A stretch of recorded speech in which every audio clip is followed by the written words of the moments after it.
할렐루야. 오늘도 주님을 사모하여 예배의 자리에 나온 성도님들 주님의 이름으로 환영하고 축복합니다. 오늘 말씀의 제목은 성령의 기쁨으로 말씀을 받아입니다. 오늘 말씀을 통해 하나님의 말씀을 깨닫는 지혜와 기도에 응답받는 은혜가 저와 성도님들 가운데 가득하길 소망합니다. 코로나19로 인해 우리의 삶이 두려움과 어려운 상황에 놓이게 된 지도 어느새 1년 이상의 시간이 지났습니다. 저는 처음에 조금 지나면 괜찮아지겠지 하는 기대를 가졌었는데 여전히 확진자의 숫자가 늘어나고 오히려 쓰고 있는 마스크가 익숙해지는 지경이 되었습니다. 아침에 출근하는데 오늘 왜 이렇게 상쾌하지? 하고 돌아보면 마스크를 안 쓰고 왔구나 하고는 다시금 집으로 들어가는 웃지 못할 경험을 합니다. 학자들이 과거 질병들의 예를 들면서 이제 전 국민의 70% 이상 면역력을 가지면 감염병이 사실상 끝이 날 것이다 라는 희망의 메시지를 보낼 때도 있었죠. 백신이 보급되고 접종률은 꾸준히 올라가고 있지만 이번 코로나19의 추세가 이렇게 만만히 잡힐 것 같지 않습니다. 코로나가 이제 델타 변이가 나왔다 하는 얘기가 있는가 하면 새로운 감염병의 출몰 가능성 등으로 두려움의 소식이 이어지고 있기 때문이죠. 사실 우리 중 대부분은 코로나19로 인해 생활이 변화되는 과정에 적응하기까지 제법 오랜 시간의 어려움을 겪었습니다. 저는 개인적으로 이 마스크를 쓸 때마다 귀가 아파서 참 고생했습니다. 그런데 우리 개인뿐 아니라 교회의 경우는 더 큰 어려움을 겪고 있습니다. 교회는 역사적으로 그리고 신학적으로 하나님께 부름받은 회중의 모임이었지 않습니까? 하지만 코로나19가 확산된 이후 우리의 모임은 제한받기 시작했습니다. 그로 인해 우리는 비대면 예배라는 이 새로운 형태의 예배를 맞이하게 되었습니다. 그동안 교회가 모이기에 힘쓰고 섬기고 나누는 공동체로 존재했기 때문에 비대면 온라인 예배로 대체된 이 상황이 큰 어려움과 혼란으로 다가왔습니다. 어떤 교회에서 믿음의 결단을 촉구하며 모임을 시도했다가 감염자가 한 명이라도 나오면 마치 병원균의 원인이라도 된 것처럼 세상에 따가운 시선과 비난을 받아야 했습니다. 초대교회와는 다른 모습이지만 오늘날 우리 교회 역시 세상 가운데서 핍박과 환난을 당하고 있는 상황입니다. 적지 않은 분들이 사업장으로부터 종교활동에 참여하지 말라는 문자를 받고 있다고 들었습니다. 교회를 다닌다는 이유로, 예수를 믿는다는 이유로 감염의 원인이 된다는 식의 낙인을 몸소 겪고 계신 것입니다. 실제로 많은 이들이 코로나19 이후 이런 어려움 때문에 교회를 떠났고 현재 마음의 갈등을 겪고 있으며 혹은 구원의 확신이 약해진 상황에 놓여 있습니다. 지금 우리는 분명히 어려운 시기를 겪고 있습니다. 오늘 본문 말씀인 데살로니가 전서는요, 신약 성경 중에 가장 먼저 기록된 책입니다. 사도 바울이 2차 선교 여행 중 고린도에 머물면서 먼저 겪었던 이 데살로니가 교회를 생각하며 쓴 편지입니다. 그 데살로니가 전서를 보면요, 이 데살로니가 교회는 한마디로 얘기해서 좋은 교회였습니다. 오늘 본문 말씀 2절에서 사도 바울이 이 데살로니가 교회를 일컬어 믿음의 행위와 사랑의 수고와 소망의 인내가 있는 교회라 칭찬을 하는데요. 자, 이 말씀 한번 잘 생각해 보세요. 여러분, 고린도전서 13장 13절에서 사도 바울이요, 그런즉 믿음, 소망, 사랑 이 세 가지는 항상 있을 것인데 그 중에 제일은 사랑이라 라고 고백하지 않습니까? 그 말을 왜 했는고 하니 교회 공동체를 위해 하나님께서 저마다에게 은사를 허락하셨는데 그 중에서 가장 소중한 은사는 믿음, 소망, 사랑이라 전한 것입니다. 이 데살로니가 교회는 그 믿음, 소망, 사랑의 은사들을 다 가지고 있었습니다. 그런 의미에서 데살로니가 교회는 참 모범이 되는 교회라 말할 수 있었던 것입니다. 그런데 그들이 좋은 교회가 된 이유는 모든 것이 형통하였기 때문에, 조건이 좋았기 때문이 아닙니다. 자, 오늘 본문 6절에서 7절 말씀 함께 합독하기 원합니다. 함께 합독하시겠습니다. 또 너희는 많은 환난 가운데서 성령의 기쁨으로 말씀을 받아 우리와 주를 본받은 자가 되었으니, 그러므로 너희가 마게도냐와 아가야에 있는 모든 믿는 자의 본이 되었느니라. 아멘. 본문은 분명하게요, 데살로니가 교인들에게 환난이 있었다고 고백합니다. 남들은 모를 심적인 고난을 겪고 있다, 이런 수준이 아니라요, 누가 봐도 저건 진짜 힘들겠다 싶을 정도의 환난을 겪었습니다. 그 이유가 사도행전에 나오는데요. 바울이 데살로니가에 복음을 전하러 갔다가 유대인의 전통을 따라 3번의 안식일, 그러니까 3주 동안 회당에 가서 성경 말씀을 강독한 후 예수님을 전했습니다. 사실 초대의 교회의 전도 방식이 그랬습니다. 그러니까 지금 우리로 따지면 구약 성경을 읽은 후에 그 말씀의 성취로 예수님이 오셨다라고 증언했던 것이죠. 그런데 당시 이 데살로니가 회당에는요, 유대인의 정통을 따라 하나님을 믿게 된 헬라인이나 귀부인들도 많았습니다. 그러니까 당시에 나름 이 유대교도 열심히 선교 활동을 했던 것입니다. 그런데 이제 사도 바울이 회당에서 성경 말씀에 예언된 그 참 그리스도가, 그가 바로 예수 그리스도다라고 증거를 하자 그들이 그것을 복음으로 듣고 믿음이 생겨서 예수님을 자신의 구주로 영접하기 시작한 것이죠. 그런데 여기서 문제가 일어났습니다. 유대인들은 그 복음이 열매를 맺기 시작하자 시기하기 시작했습니다. 이렇게 딴에는 우리 유대인들 유대교를 열심히 전도했는데 예수의 제자라는 사람들이 전도한 그 성도들을 빼앗아 간다라고 생각하고 불만을 품은 것이죠. 그래서 이 유대인들이 선택한 것은 불량한 사람들, 그러니까 오늘날로 치면 건달, 조직폭력배 이런 사람들을 데리고 와서 소란을 일으키고 거짓 소문을 뿌렸습니다. 그 소문의 내용인즉 바울이 로마 황제 가이사가 아닌 다른 임금을 전하며 그 임금의 이름이 바로 예수다라는 것입니다.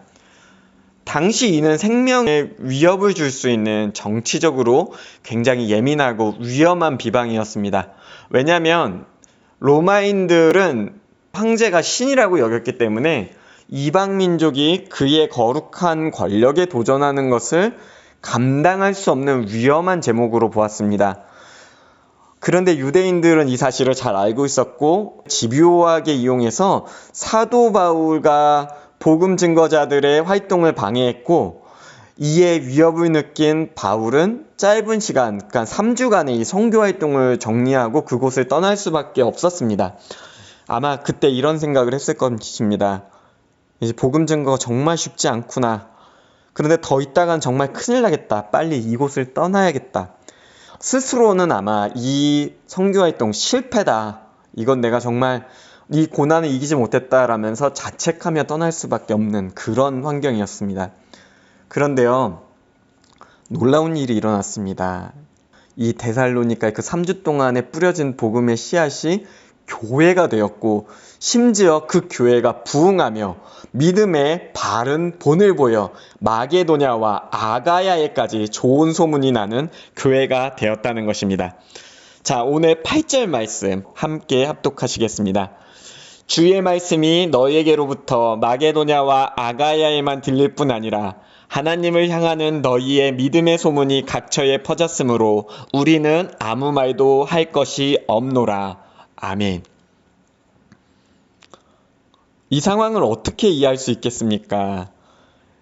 그들 데살로니가 교회에는요, 충분한 시간 동안 양육되고 훈련된 교회가 아니었습니다.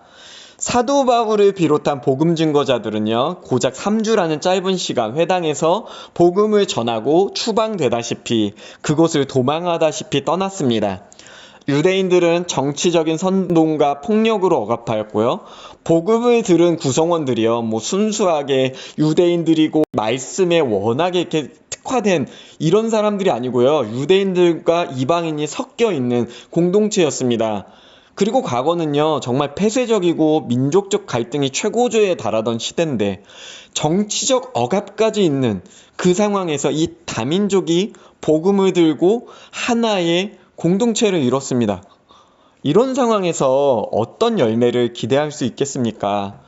객관적인 토양으로 보면 도저히 좋은 열매를 맺을 수 없는 땅이었습니다. 당연히 기대를 하는 것 자체가 말이 안 되는 상황이었죠. 그 땅에 놀라운 열매가 맺어졌습니다. 그리고 그 열매는 교회의 모범이 되었습니다. 데살로니가의 교회가 시작되고 성장이 시작되었습니다. 이 이유에 대해서 우리가 어떻게 이해할 수 있겠습니까? 그래서 8절 후반절에서도 바울은요, 우리는 아무 말도 할 것이 없노라 라고 고백하는 것입니다. 그렇죠. 자기의 노력으로, 자기의 의지로, 자기의 능력으로는 엉망이 되어버린 선교활동이었습니다. 그런데 그곳에서 교회가 시작되고 부흥하더니 그들로 말미암아 하나님의 말씀이 선포된 것입니다. 무슨 말을 할 수 있겠습니까? 이에 대해 사도 바울은 오직 한 가지 이유밖에 고백할 수 있는 것이 없었습니다. 그것이 무엇인가 하니 앞서 6절에서 고백한 대로 그들이 성령의 기쁨으로 말씀을 받았다는 것입니다. 그 이유는 논리적으로 설명할 수 있는 것이 아니었습니다. 그저 하나님의 성령의 역사하심, 그 놀라운 은혜를 고백할 수밖에 없었던 것입니다. 오늘날 우리 교회도 참 어려운 가운데 있습니다. 언론을 통해 일부 교회의 잘못된 행보들이 들춰지거나 그 과정이 과장되고 왜곡된 소문들로 이어졌습니다.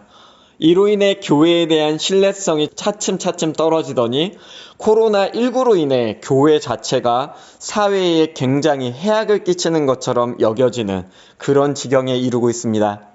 대면 예배가 제한되고 비대면 온라인 예배로 전환되면서 많은 기독교인들이 자신의 신앙에 대해 회의를 느끼고 있다고 합니다. 목회연구소 데이터에서 제공한 자료에 따르면요, 대한민국의 5대 주요 종교를 꼽고 거기서 자신의 종교에 분명한 확신을 가지느냐라는 이 설문조사를 한 적이 있는데요. 그 중에서 기독교가 4위였다고 합니다. 불교, 천주교, 원불교 다음이 기독교였다는 거죠. 나올 만한 종교는 다 나왔는데 왜 기독교가 4위인가? 뒤에 마지막 한 종교는 이슬람교입니다. 언론에서 이제 이슬람의 그 테러 기사를 많이 봤죠. 그렇기 때문에 이제 5위가 이슬람인데요. 근데 이게 사실 기독교인들이 자신의 정체성과 신앙에 대해 확신을 가지고 있지 못하다라는 뜻이기도 하죠. 사회적인 억압, 압박 속에서 우리의 신앙의 확신이 이처럼 작아지고 있음을 보여주는 것입니다. 왜 우리의 신앙이 이처럼 연약할까요? 부끄럽게도 우리가 복음, 즉 예수 그리스도가 우리의 구주 되심을 붙잡지 못하고 살기 때문이 아니겠습니까? 구원의 확신을 붙잡고 나아가지 못하기 때문에 환난 속에서 교회가 서서히 약해지고 있는 것입니다. 말은 쉽죠. 누군 모릅니까? 그렇습니다. 이제 사람들이요, 힘들다 할 때는 정말 힘든 겁니다. 그저 순간적인 패기나 다짐만으로 되는 건 아니죠. 그러나 성경은 우리에게 이 힘든 시기를 이겨낼 수 있는 방법을 제시합니다. 본문 말씀 4절 함께 합독하기 원합니다. 하나님의 사랑하심을 받은 형제들아 너희를 택하심을 아노라. 아멘. 자, 우리가 하나님의 자녀가 된 것은 그리스도 예수를 믿는 믿음을 선택하였기 때문이 아니라 하나님께서 우리를 먼저 택하여 주시고 사랑을 베푸신 은혜로 말미암음입니다. 주님의 말씀을 들을 때 성령께서 우리의 마음을 깨닫게 하시고 감화하시며 우리에게 힘을 주심으로 주님의 몸된 교회가 될 수 있는 것입니다. 자, 5절 말씀도 함께 이어서 합독하기 원합니다. 이는 우리 복음이 너희에게 말로만 이른 것이 아니라 또한 능력과 성령과 큰 확신으로 된 것임이라. 우리가 너희 가운데서 너희를 위하여 어떤 사람이 된 것은 너희가 아는 바와 같으니라. 아멘. 자, 이제 오늘 5절 후반절에 보면 사도 바울이요. 우리가 너희 가운데서 너희를 위하여 어떤 사람이 된 것은 너희가 아는 바와 같다라고 고백하지 않습니까? 이는 사도 바울과 믿음의 증거자들이 먼저 구원의 확신을 가지고 담대히 주님을 전하였고, 그 모습 속에서 데살로니가 교인들이 하나님의 살아계심을 발견하였다는 것입니다. 비록 이제 사도 바울의 입장에서요, 내가 3주밖에 못 견뎠구나, 내가 너무 연약하구나 생각했지만요, 이 복음을 들은 이들이 보기엔 그 모습이 충분히 은혜가 되고 기쁨이 되었다는 것입니다. 구원의 확신이 가득한 바울의 모습 속에서 세상은 하나님의 살아계심을 발견했습니다. 그렇습니다. 중요한 것은요, 하나님을 믿는 우리가 먼저 구원의 확신을 가지고 주님의 은혜를 누리며 살아가야 한다는 것입니다. 우리가 스스로 기대할 때 순간순간 나타나는 그런 능력은 아닐 수도 있습니다. 베드로 때처럼 이제 한 번 설교에 수천 명이 회개하는 그런 능력은 아닐지라도 구원의 확신을 가진 이들이 다른 이들에게 삶을 통해 복음을 전할 수 있는 것입니다.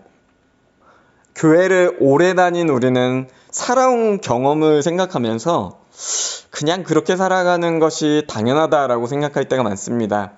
그래서 우리 스스로 복음의 힘은 나와는 거리가 먼 특별히 영적으로 선택받은 몇몇의 이야기다라고 생각하고 얘기하기도 합니다. 그러나 복음의 힘은 그렇게 특정인에게만 제한적으로 작용하지 않습니다. 인도의 간디가 성경을 다 읽고 이런 말을 했다고 합니다. 기독교인들이 성경에 기록된 예수의 말씀대로 산다면 이 나라 인도는 한나절이 지나지 않아 그들의 나라가 될 것이다. 무슨 말입니까?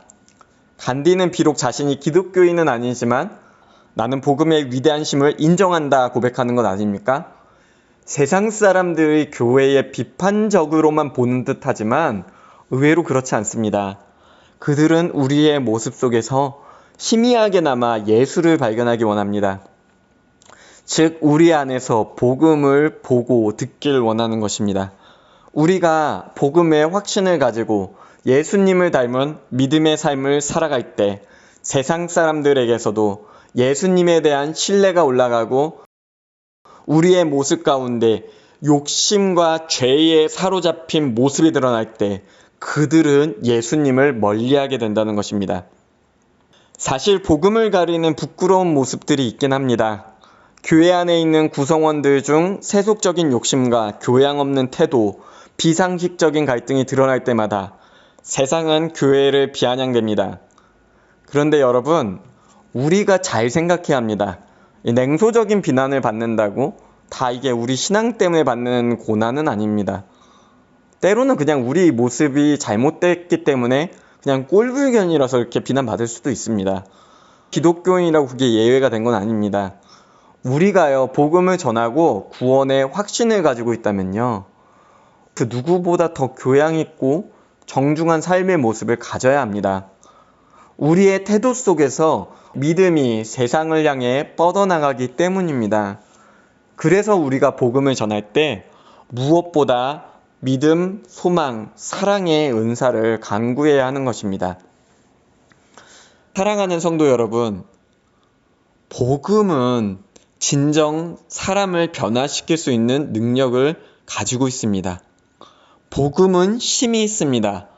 개인을 변화시킬 뿐 아니라 사회를 변화시킬 놀라운 능력이 있습니다. 이 복음의 능력을요, 우리의 간음으로 재시지 않으시길 소망합니다. 복음은요, 성령께서 주시는 힘으로 역사합니다. 그렇기 때문에 우리의 간음, 우리의 경험을 넘어서는 크고 놀라운 일이 성령의 역사를 통해, 성령의 능력을 통해 이루어질 수 있음을 믿으시길 소망합니다.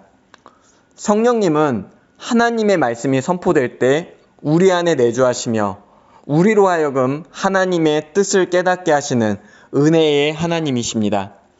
그 성령 하나님께서 짧은 시간 동안 어려운 가운데서 뿌린 복음의 씨앗을 데살로니가 교회의 마음 깊이 뿌리내리게 하사 열매 맺게 하셨습니다. 그리고 그들로 하여금 세상 가운데 좋은 소문이 나는 영향력 있는 교회가 되게 하셨습니다. 그 성령 하나님이 바로 저와 성도님들의 하나님 되심을 믿으시길 소망합니다. 우리는 환난 가운데서도 하나님의 복음에 대한 확신을 가지고 복음을 전하며 복음을 살아내는 사명자의 길로 나아가야 합니다. 그때 사람의 마음을 감화시키시고 그를 당신의 자녀로 택하시는 분은 하나님이십니다. 중요한 것은 우리가 복음의 능력을 믿고 전하는 사역에 순종하는 것입니다. 우리가 무례히 행하며 자신의 욕심을 내세우는 어리석음을 범하지 않는다면 우리 안에 계신 성령께서 복음을 통해 크고 놀라운 일을 이루실 것입니다. 자, 9절에서 10절 말씀 우리가 함께 합독하기 원합니다. 함께 합독하시겠습니다. 그들이 우리에 대하여 스스로 말하기를 우리가 어떻게 너희 가운데에 들어갔는지와 너희가 어떻게 우상을 버리고 하나님께로 돌아와서 살아계시고 참되신 하나님을 섬기는지와 또 죽은 자들 가운데서 다시 살리신 그의 아들이 하늘로부터 강림하실 것을 너희가 어떻게 기다리는지를 말하니 이는 장래의 노하심에서 우리를 건지시는 예수시니라. 아멘.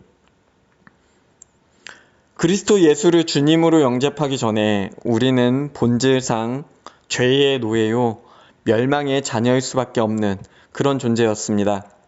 그러나 우리가 복음을 믿어 그리스도 예수를 주님으로 영접하며 이제 하나님께로 돌아와 참된 하나님을 나의 주인으로 섬기게 됩니다. 우리의 주인이신 예수님은 십자가에서 우리의 죄를 대속하셨고 무덤에서 부활하셨으며 하늘에 승천하셨고 마지막 날에 강림하사 당신의 자녀들을 하나님의 나라에 이르게 하실 것입니다. 그리스도 예수의 죽음과 부활의 복된 말씀, 그것이 바로 복음입니다. 우리가 코로나19의 환난과 어려움을 극복할 수 있는 가장 분명하고 본질적인 방법은 이 복음을 온전히 신뢰하는 것입니다. 복음에는 힘이 있습니다.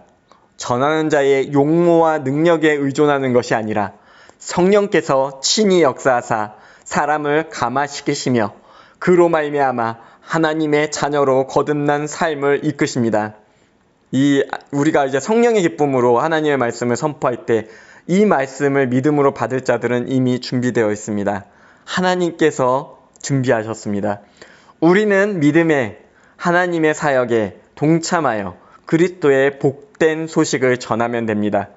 우리가 그 능력의 주님, 말씀 속에 역사하시는 주님을 신뢰하며 나아갈 때 주님께서는 교회에 힘있게 하시고 축복하시며 주님의 영광 가운데 서게 하실 것입니다. 데살로니가 교회는 환난 중에도 복음을 신뢰함으로 값진 열매를 맺었습니다. 사랑하는 성도 여러분, 우리가 할 수만 있다면 기회가 닿는 대로 이 복음을 전하시길 소망합니다. 그리고 우리의 삶 가운데 예수 그리스도의 모습을 닮아갑시다. 그리스도의 성품을 닮아가는 믿음, 소망, 사랑의 은사를 하나님께 간구합시다. 그때의 우리의 모습을 통해 성령의 기쁨으로 말씀을 받은 이들이 하나님의 나라를 확장하며 주님의 기쁨으로 참된 교회를 이뤄갈 것입니다. 기도하시겠습니다.